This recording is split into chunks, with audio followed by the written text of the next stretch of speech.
Engineer Mustafa Anwar, Vice Chairman, Islami Bank Bangladesh Limited. A.K. Azad, President, FBCCI. And Habibur Rahman Milan, an eminent journalist.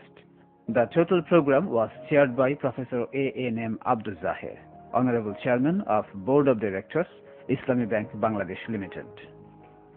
In that program, a brilliant student, Afroza, who hailed from a hardcore poor family, gave a heart-touching speech. The august gathering could hardly control their tears while listening to her. Afroza is the representative of that class of students in Bangladesh who are struggling incessantly to earn a living as well as to earn education. A vivid picture of underprivileged people living in the remote areas has been depicted in her speech. আসসালামু আলাইকুম সকল সম্মানিত সুধীবৃন্দকে আমি আমার সালাম জানাচ্ছি। একটা ডানাকাটা পাখি যার সামনে সবুজ মাঠ থাকে, উপরে নীল আকাশ থাকে, কিন্তু সে ছটফট করে উঠতে পারে না। কেন জানেন? তার পাখাটা বাঁধা থাকে। প্রচন্ড মনোবল থাকা সত্ত্বেও যে পাখা মেলে উঠতে পারে না, যার পাখা দুটো স্থবির হয়ে থাকে শুধু একটু সাহায্যের হাত বাড়ানোর জন্য। পাখিটার একটু সাহায্যের প্রয়োজন, পাখিটার একটু সহানুভূতির প্রয়োজন। আজকে এখানে অনেক এরকম ডানাকাটা পাখি আমরা রয়েছি যাদের পাখাগুলো কাটা। আমাদের মনোবল দরকার, আমাদের পাশে কারো দাঁড়ানোর প্রয়োজন। আমি আজকে অনেক আবেগ আপ্লুত, জীবনের প্রথম মেধার মূল্যায়ন পাচ্ছি। একটা অনুষ্ঠানে আমাদেরকে সংবর্ধনা দেওয়া হচ্ছে। আমার জন্মের সময় আমি যে ঘরে জন্মেছি সেই ঘরে কেরোসিন তেল ছিল না। মেয়ে হয়ে জন্মেছি বলে আমার দাদা কেরোসিন তেল এনে দেয়নি। আমার আম্মু খুব কষ্ট পেয়েছিলেন, অনেক কান্না করেছেন।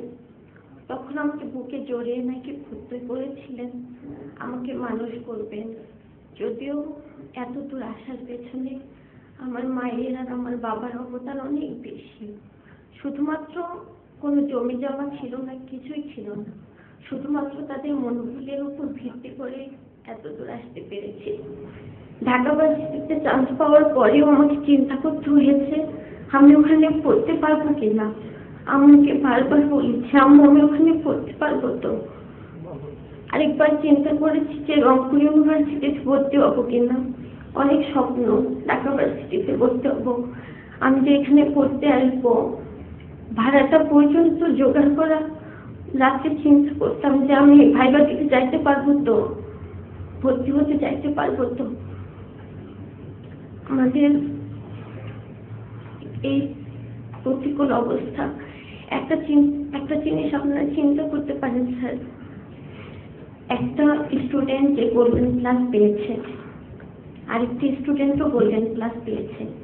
একজনের টেবিলে তার মা দুধের ক্লাস হাতে নিয়ে দাঁড়িয়ে থাকে, আর আরেকজনকে টেবিলে বসে চিন্তা করতে হয় সে পরদিন সকালে কি খাবে, কি খেয়ে সে কলেজে যাবে, কি খেয়ে সে স্কুলে যাবে। এই যে একজনের একটা বাচ্চা, আমি ঢাকায় এসেছি আমার এক আত্মীয়র বাসায়, তার মা তার পিছনে সারাদিন খাবারের বাটি নিয়ে দৌড়াদৌড়ি করে। আর আমার পাশের বাড়ি আমি দেখেছি, আমি লালমনিরহাট জেলা থেকে এসেছি যেখানে 5 ডিগ্রি 6 ডিগ্রি সেলসিয়াস থাকে। আপনারা যদি কখনো শীতের দিন সেখানে যান দেখতে পাবেন কত প্রখর শীত, সেখানে কত প্রচন্ড শীত। এই শীতের দিন সেই বাচ্চাটা আগের দিনে ঠান্ডা ভাত মরিচে একটা 1.5 বছরের বাচ্চাকে তার মা খাওয়াচ্ছে। চিন্তা করতে পারেন স্যার। আর আরেকটা বাচ্চা যে খাবে না হরলিক্স, নুডলস, মিষ্টি, তার পিছনে পিছনে নিয়ে ঘোরা হচ্ছে, সে খাবে না, তাকে জোর করে খাওয়ানো হচ্ছে। এই যে বৈষম্য, এই যে গোল্ডেন ক্লাস, কিভাবে মূল্যায়ন করবেন আপনারা? একজন খাবার পাচ্ছে না, আর আরেকজনের পিছনে খাবার নিয়ে দৌড়াদৌড়ি করা হচ্ছে। কিভাবে মূল্যায়ন করবেন স্যার?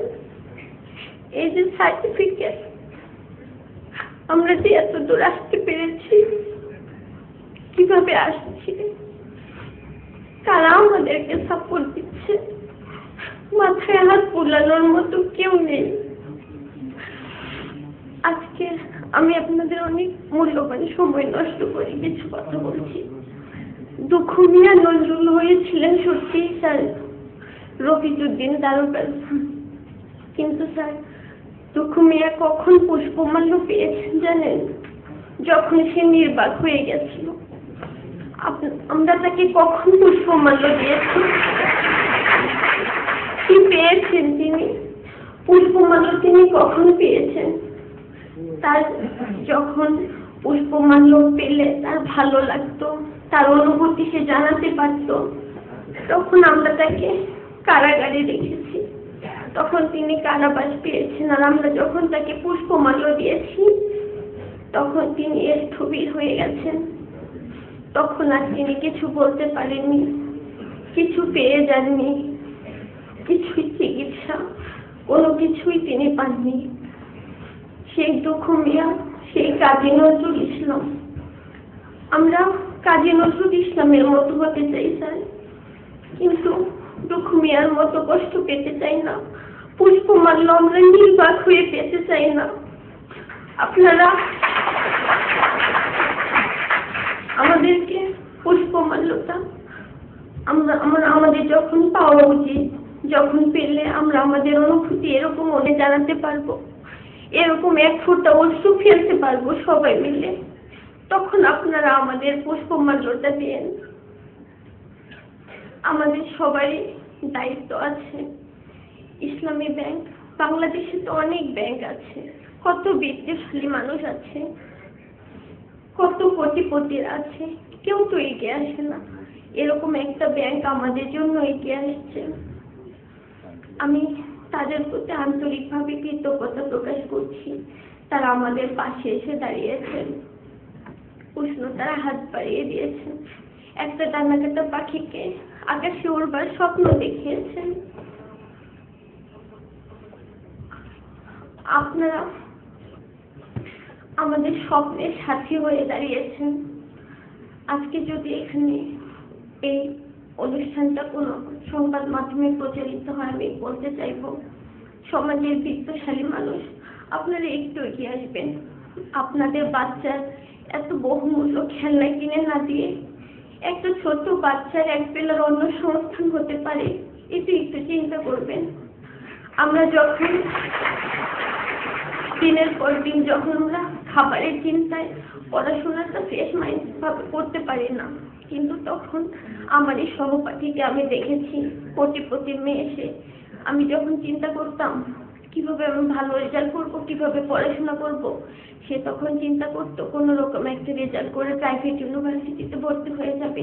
কিন্তু আমি চিন্তা করতাম যে আদৌ আমি ইউনিভার্সিটি পর্যন্ত যাইতে পারবো কিনা, আমার ইউনিভার্সিটি পর্যন্ত যাওয়ার সক্ষমতা থাকবে কিনা।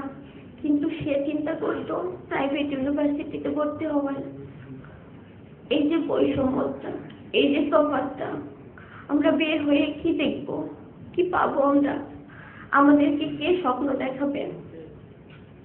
আমি আবারও ইসলামী ব্যাংক কর্তৃপক্ষকে আন্তরিকভাবে ধন্যবাদ জানাচ্ছি তাদের এই মহৎ উদ্যোগের জন্য।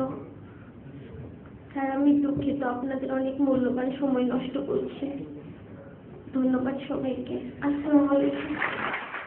Such rare talents like Afroza are scattered far and wide of this country.